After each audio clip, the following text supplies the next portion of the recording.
Hey guys, welcome back to the channel. Just a quick little review for you. I've got the Barrett Products Footpegs for the Yamaha Tenere 700. Found these ones online from a business based out of New South Wales. First impressions, pretty good quality. They appear to be CNC machined. They have some removable studs there that you can see. They came with a couple of extras as well. I don't believe that these would be locally made. They seem to have come in some sort of typical eBay type Chinese manufacturing packaging, but yeah, got the nice little Barrett Products logo there, and yeah, put them on the bike this afternoon, make a little bit of a video for you. Any questions, let me know. I picked these up for about $99 from Barrett Products directly, and had to pay $10 shipping. Had them here within sort of 3 or 4 days of ordering, but yeah, stay tuned. Quick little install video for you guys here on these Barrett Products foot pegs. Don't anticipate it to be too complicated, but anyway, we'll get stuck into it. Basically, just do a quick video comparison. Obviously, if you want to know what a standard foot peg looks like, it's the Barrett foot peg side by side for comparison.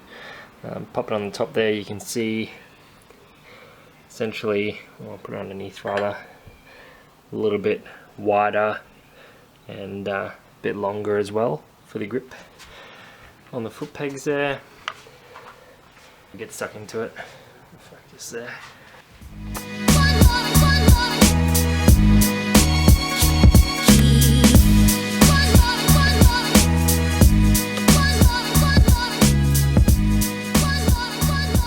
Basically, just want to pop this little split pin out, put a bit of pressure, pull that cotter pin through, and then the peg comes free.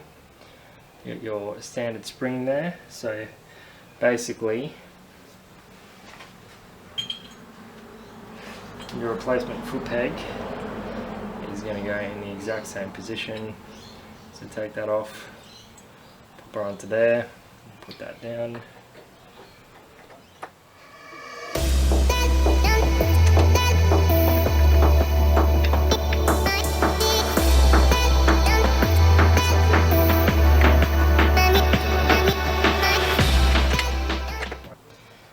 Home there.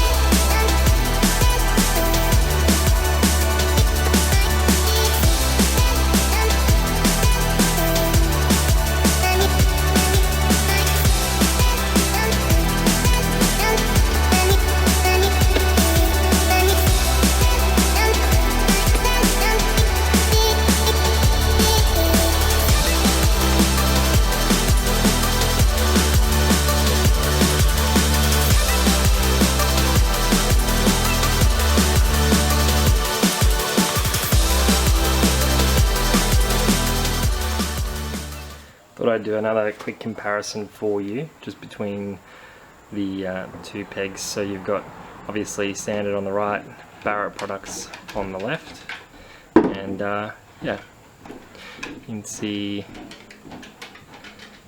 just the aggressive nature of these new Barrett Product ones with the proper studs on there versus the machined or cast in studs on the steel. So feel wise, these seem to be quite a bit lighter than the steel ones. Obviously CNC alloy by nature is going to be a little bit lighter. Do a size comparison for you. So these ones are, what does it say there? They're about 57mm wide compared to the stock ones, which are pretty close. Stock ones are about 55.5mm wide. Sorry if it's out of focus, my camera is not prone to doing close-up stuff. And then lengthwise, we've got a length of about 86.5 or 87mm for the Barrett ones, and the stock ones you can see, put it on there, quite a bit shorter, and they are about 85. Alrighty, so what is the point of the channel? To be honest, I'm not really sure just yet, just trying this out. I've sort of dabbled in the YouTube stuff when I was a bit younger, doing remote control planes and so on. But I know that the T7s are usually popular. I'm really happy with it. Keen to share my sort of reviews of stuff that I've found that is, in my opinion, good value and potentially good quality. I suppose you only really find out the quality once you buy it. But the intention is to just keep it a bit budget. I would like to potentially develop some of my own products for the bike. I don't have a background in engineering or anything like that, but just a bloke with half a clue on how to do stuff, and just see if I can do it a little bit better, or maybe a little bit cheaper, to bring it to people who have a similar interest in doing the same sorts of things. Regularity of videos, can't say right now. This is sort of after hours at home, kind of set up very informal. But yeah, just giving it a crack. If you guys like the content, give it a like, subscribe, and yeah, I'll keep bringing you more videos.